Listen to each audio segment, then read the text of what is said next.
Corona की रफ्तार आज से 21 जनवरी तक सभी शिक्षण संस्थान पूरी तरीके से बंद। मुख्य सचिव ने जारी किया आदेश पत्र।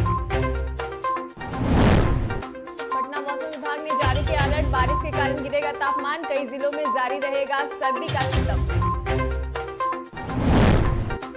और भारत में 150 करोड़ वैक्सीनेशन का लक्ष्य पूरा। पीएम मोदी आज स्वास्थ्य कर्मियों और लाभार्थियों से करेंगे चर्चा।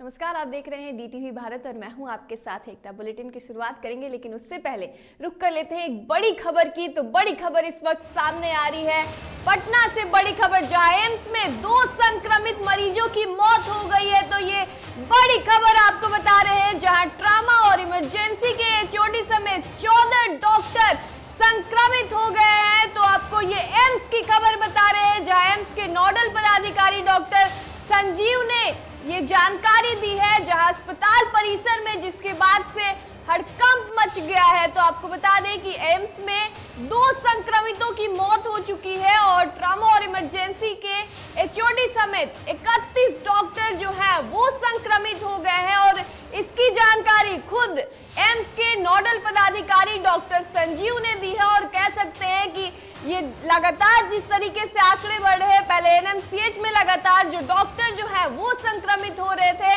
और अब एम्स में भी लगातार 31 डॉक्टर जो है वो संक्रमित पाए गए हैं और मौत के आंकड़े जो है वो भी सामने आ रहे हैं। एम्स में 2 संक्रमित मरीज की मौत हो गई है। चलिए, इस खबर पर ज्यादा जानकारी के लिए हमारे संवाददाता निषेध फोन लाइन पर जुड़ चुके हैं।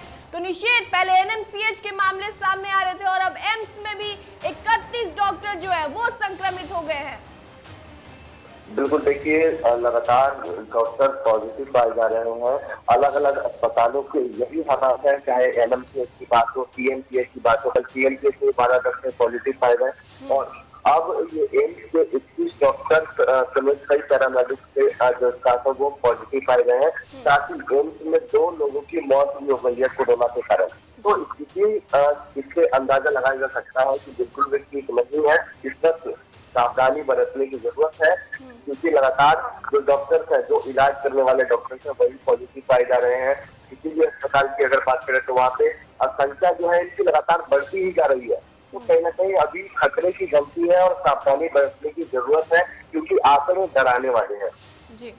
जी निषेध, लगातार बड़े बड़े ये जो हॉस्पिटल है उसमें से इतने तादाद में जब डॉक्टर संक्रमित हो रहे हैं तो कहीं ना कहीं स्वास्थ्य विभाग की चिंता जो है वो भी काफी ज्यादा इससे बढ़ती हुई नजर आएगी। बिल्कुल, देखिए चिंता बढ़ने की ही बात है, क्योंकि डॉक्टर जब पॉजिटिव आ रहे हैं तो इसमें सबसे बड़ा सवाल उठता है कि फिर लोगों का इलाज कौन करेगा। जब लोग कोरोना से संक्रमित होंगे तो उन लोगों का इलाज कौन करेगा। हालांकि स्वास्थ्य विभाग की भी जो टीम है वो लगातार काम में लगी हुई है। जो भी व्यवस्थाएं हैं उनको भी दुरुस्त किया जा रहा है, ताकि जो कोरोना की स्थिति लगातार भयावह हो रही है उससे लड़ा जा सके। तो लेकिन इन सब के बीच सवाल यही है कि जब डॉक्टर पॉजिटिव होंगे तो लोगों का इलाज कौन करेगा, ये सबसे बड़ा सवाल है और कहीं ना कहीं खतरे की घंटी है ये। जी निषेध, चलिए बहुत बहुत शुक्रिया तमाम जानकारी के लिए। तो एम्स में भी अब कोरोना के संक्रमण जो है वो सामने आ रहे हैं और 31 डॉक्टर जो है वो संक्रमित हो गए हैं और साथ ही मौत के आंकड़े जो है वो भी देखने को मिल रहे हैं, जहां 2 लोगों की मौत हो चुकी है और 31 डॉक्टर जो है वो कोरोना की चपेट में आ गए हैं।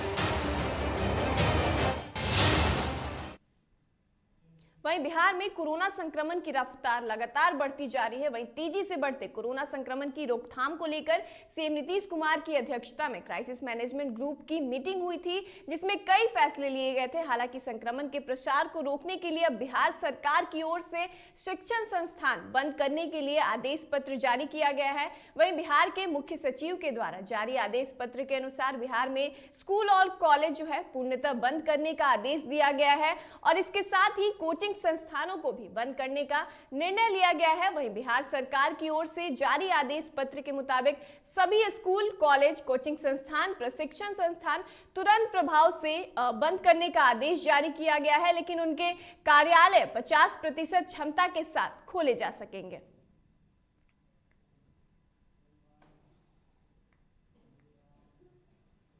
वहीं बिहार में कोरोना की रफ्तार बेकाबू होती जा रही है, जिसे स्वास्थ्य विभाग द्वारा जारी आंकड़ों के अनुसार पटना जिले में पिछले 24 घंटों में कुल संक्रमितों की संख्या 2349 तक पहुंच चुकी है, जिसमें पटना जिले में 1407 मरीज शामिल है और अब कुल मिलाकर राज्य में कोरोना के एक्टिव मरीजों की संख्या 5785 तक पहुंच गए हैं। वहीं प्रदेश में कोरोना के 156 मरीज अस्पताल में एडमिट हैं, जिनमें से 40 मरीज आईसीयू में इलाज चल रहा है। बाकी अन्य संक्रमित मरीजों को उनके घरों में ही आइसोलेट किया गया है।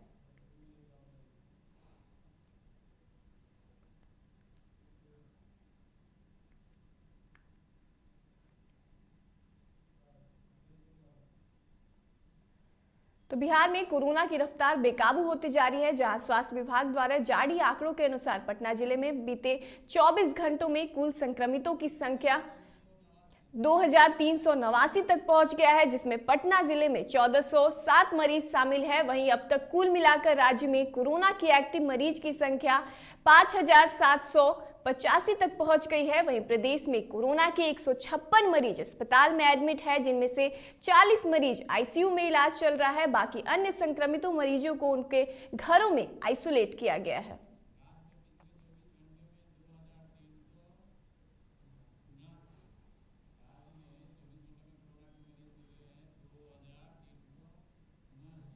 तो आपको बता दें कि राज्य में पिछले 24 घंटे में 2379 मरीज जो हैं वो एक्टिव मरीज मिले हैं। वहीं कोरोना के संभावित तीसरी लहर को लेकर मुंगेर में लगातार लोगों में बढ़ते संक्रमण को देखते हुए कोविड के नियमों का सख्ती से पालन करने के लिए मुंगेर जिलाधिकारी नवीन कुमार सड़क पर निकले और शहर के चौक चौराहों पर सघन मास्क चेकिंग अभियान चलाया। वहीं इस दौरान जो लोग बिना मास्क के नजर आए उनका चालान काटा गया। वहीं स्कूलों में 15 से 18 वर्ष के किशोरों को लग रहे कोरोना वैक्सीन का भी डीएम ने जायजा लिया। इसमें अनाउंसमेंट करा दिया कि जो बाज़ार हैं, जो दुकानें हैं, वो 8 बजे से बंद हो जाएंगी और पूरे ज़िले में 10 बजे रात्रि से सुबह 5 बजे तक कर्फ्यू रहेगा। उसके आलोक में कल हम लोगों ने सभी एसडीओ और एसडीपीओ सभी लोग निकल के सभी लोगों को आगाह भी कर दिए हैं। अग्रतर आगाही जो उसको हम लोग कहते हैं वो हम लोगों ने करा दिया है और सभी लोगों को आज दुकान या जो व्यावसायिक प्रतिष्ठान हैं जिनको बंद रखना है 8 बजे के पहले, जो एग्जम्प्ट नहीं है उनको 8 बजे तक हम लोग बंद करा दें। बात करें नालंदा की, जहां नालंदा जिला पदाधिकारी शशांक शुभंकर ने कोविड-19 के बढ़ते संक्रमण की स्थिति को देखते हुए टेस्टिंग को और भी व्यापक रूप से सुनिश्चित करने के निर्देश दिए हैं। वहीं बिहार शरीफ के हरदेव भवन में जिला पदाधिकारी ने कहा है कि अधिकांश एक्टिव लोग होम आइसोलेशन में रह रहे हैं। इन सभी लोगों को समय के अनुसार मेडिकल किट उपलब्ध कराने का निर्देश दिया गया है। वहीं मेडिकल किट डाक विभाग के माध्यम से भी सीधा होम आइसोलेशन में रह रहे लोगों को भेजने की तैयारी राज्य स्तर पर की जा रही है।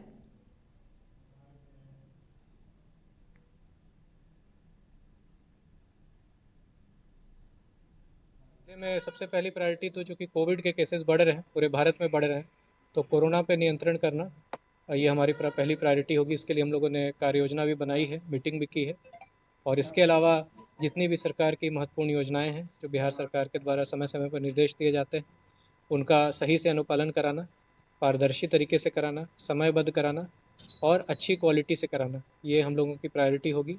और जितने प्रोजेक्ट्स चल रहे हैं नालंदा ज़िले में उसका रिव्यू करके उसका भी समयबद्ध तरीके से सही तरीके से अनुपालन कराना हम लोगों की प्रायोरिटी। वहीं बेगूसराय के सदर अस्पताल में उस वक्त अफरा तफरी का माहौल बन गया जब अचानक डीएम अरविंद कुमार वर्मा ने सदर अस्पताल पहुंचकर औचक निरीक्षण किया। वहीं इस दौरान डॉक्टर, नर्स और वहां पर मौजूद कर्मचारियों में हड़कंप मच गया। इस दौरान डीएम अरविंद कुमार वर्मा ने बताया कि कोरोना का संक्रमण काफी तेजी से बढ़ रहा है। इसके मद्देनजर बेगूसराय सदर अस्पताल में 100 बेड तैयार किया जा रहा है। वहीं सिविल सर्जन को सभी बेड पर ऑक्सीजन कनेक्ट करने का निर्देश भी दिया गया है।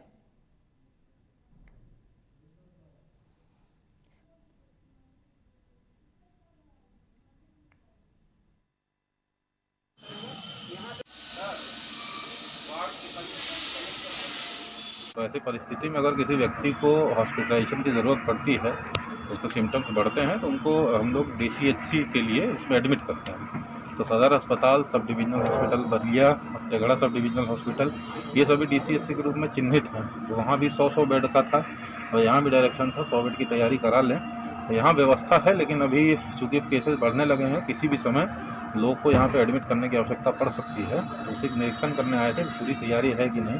तो PSA प्लांट यहाँ जो लगा हुआ वो फंक्शनल है और यहाँ बेड भी उपलब्ध हैं, लेकिन अब उसको ईयरमार्क करके खाली करवाने का निर्देश दिया गया है। एक यहाँ पे जो ICU वाला है वो अभी उस PSA प्लांट से कनेक्ट नहीं हो पाया है, उसको भी सिविल सर्जन को बताया गया है, उसको जल्द से जल्द कनेक्ट करा ले मेन PSA प्लांट से, ताकि सभी बेड पे पूरी कोविड पेशेंट को एडमिट करने की तैयारी पूरी हो।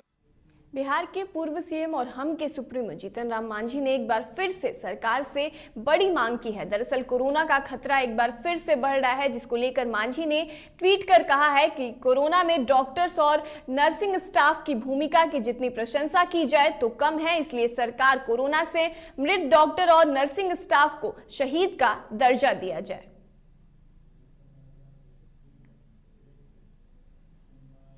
लखीसराय जिले में पुलिस की लाख कोशिशों के बाद भी अपराधियों का मनोबल 7वें आसमान पर है। दरअसल मामला विद्यापीठ चौक का है, जहां सरेआम अपराधियों ने दुकान में घुस दुकानदार की बेरहमी से पिटाई की और दुकान में रखे 63,000 रुपए लूट कर फरार हो गए। वहीं सदर थाना में प्राथमिकी दर्ज कराई गई। वहीं इस वारदात का आरोप बड़ी दरगाह निवासी मोहम्मद शमसाद सहित करीब 9 बदमाशों पर लगा है। बता दें कि मोहम्मद शमसाद पर झारखंड में कई आपराधिक मामले भी दर्ज हैं और फिलहाल मामले में पुलिस जुटी हुई है। लूटपाट किया है, अब मारा है, 7-8 आदमी मिलके पैसा लूटा है, अब मोबाइल लूटा है। मोबाइल थाना में दर्ज से जाके जमा कर दिया था। कारू और उसका बेटा था विक्की और समीर और 2-3 को का नाम नहीं जानते हैं। हम देखे कि बड़ी दरगाह का सब लड़का था, 6-7 लड़का, और मारपीट किया पूरा बिट्टू के साथ, लूटपाट किया दुकान में और उसके बाद मोबाइल भी ले गया और पैसा भी ले गया गल्ला से। बिहार में अपराधी बेलगाम हो चुके हैं। हर दिन अपराधी किसी न किसी तरीके से घटनाओं को अंजाम देने से बाज नहीं आ रहे हैं। दरअसल ताजा मामला पटना सिटी का है, जहां नदी थाना क्षेत्र के सराफा बाजार सहित कई दुकानों में डकैती होते होते रह गई। आपको बता दें कि नदी थाना क्षेत्र में ठंड का फायदा उठाते हुए 7 की संख्या से में डकैत लूट के मकसद से घुसे, लेकिन वहां मौजूद लोगों को देखकर फरार हो गए, जिसके बाद आक्रोशित लोगों ने पुलिस से गश्ती को बढ़ाने की भी मांग की है।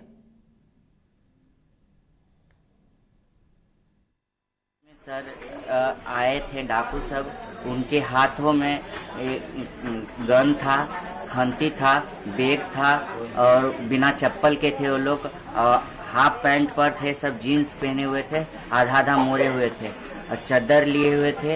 यही 7 लोग के साथ में थे वो लोग और सब हट्टे कट्टे थे सर। और उसमें से लोग बोला गया तो ऊपर से देखा गया तो चिल्लाया गया तो वो लोग फरार हो गए। फरार हो जाने के कारण रोड पर 2 को पकड़ाया तो वहाँ प्रशासन को बुलाया गया। प्रशासन आए और साथ में उनको गाड़ी में जिप्सी में बैठाएं और उनको बोला गया सर और हैं लोग, अभी भागे नहीं होंगे सर, स्टेशन पे बैठे हैं।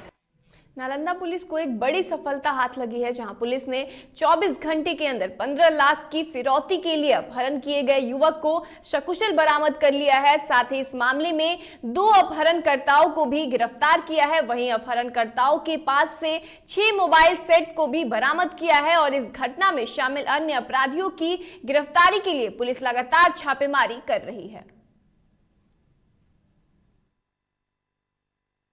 रैंसम कॉल आने लगा, 15 लाख रुपए की फिरौती की मांग की जा रही थी और कहा जा रहा था कि ये इंतज़ाम करके रखो, नहीं तो तुम्हारे पति की हत्या कर दी जाएगी। इस घटना को पुलिस अधीक्षक महोदय के द्वारा काफ़ी गंभीरता से लिया गया। एक विशेष टीम का गठन किया गया। विशेष टीम में थाना अध्यक्ष दीपनगर बिहार जिला सूचना इकाई के भी पुलिस पदाधिकारी शामिल थे। टेक्निकल एविडेंसेस एवं अन्य स्रोतों से जो संभावित स्थान पे लगातार छापामारी प्रारंभ की गई। इसी क्रम में अनुसंधान के क्रम में जो अपहृत अंबिका वाल्मीकि कुमार हैं, उनको बैगनाबाद मोहल्ले के एक कमरे से सकुशल बरामद किया गया। और 2 अपहृताओं को मौके वारदात से गिरफ्तार। मुंगेर के टीकारामपुर के पास मुंगेर खगड़िया रेल सह सड़क पुल के पास आरयूबी का निर्माण कार्य हो रहा है। टीकारामपुर के ग्रामीणों ने कहा कि आरयूबी का निर्माण सड़क से 4 फीट नीचे बनाया जा रहा है, जिसके बरसात या बाढ़ के समय इस पुल के नीचे पानी जमा रहेगा। वहीं जल जमाव होने से पुल के नीचे के आवागमन में कठिनाई होगी। जहां 7000 से अधिक लोगों का मुख्य सड़क यही है। उन्होंने जिला प्रशासन से मांग किया है कि इस अंडरपास को सड़क के समांतर 3 फीट अधिक ऊंचा कर बनाया जाए, जिससे बारिश के समय में पुल के नीचे जल जमाव ना हो। और इसको लेकर ग्रामीणों ने निर्माण कार्य को रोककर प्रदर्शन भी किया है।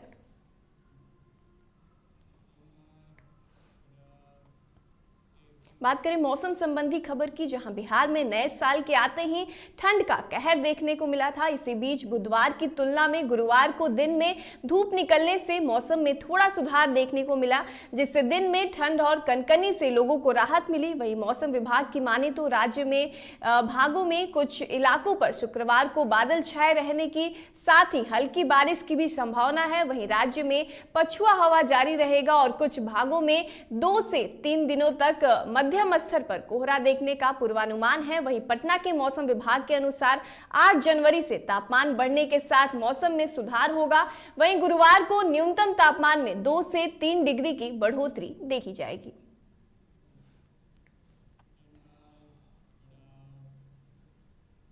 बात कर लिए देश विदेश की खबरों की, जहां आज पीएम मोदी दोपहर 1 बजे वीडियो कॉन्फ्रेंसिंग के माध्यम से कोलकाता के चित्तरंजन राष्ट्रीय कैंसर संस्थान के दूसरे परिसर का उद्घाटन करेंगे। वहीं सीएनसीआई कैंसर रोगियों की अत्यधिक संख्या के बोझ का सामना कर रहा था और पिछले कुछ समय से इसके विस्तार की आवश्यकता महसूस की जा रही थी। जरूरत को दूसरे कैंपस के माध्यम से पूरा किया जाएगा। वहीं सीएनसीआई का दूसरा परिसर 530 करोड़ रुपए की अधिक की लागत से तैयार किया गया है, जिसमें से लगभग 400 करोड़ रुपए केंद्र सरकार द्वारा और बाकी पश्चिम बंगाल ने प्रदान किए गए हैं।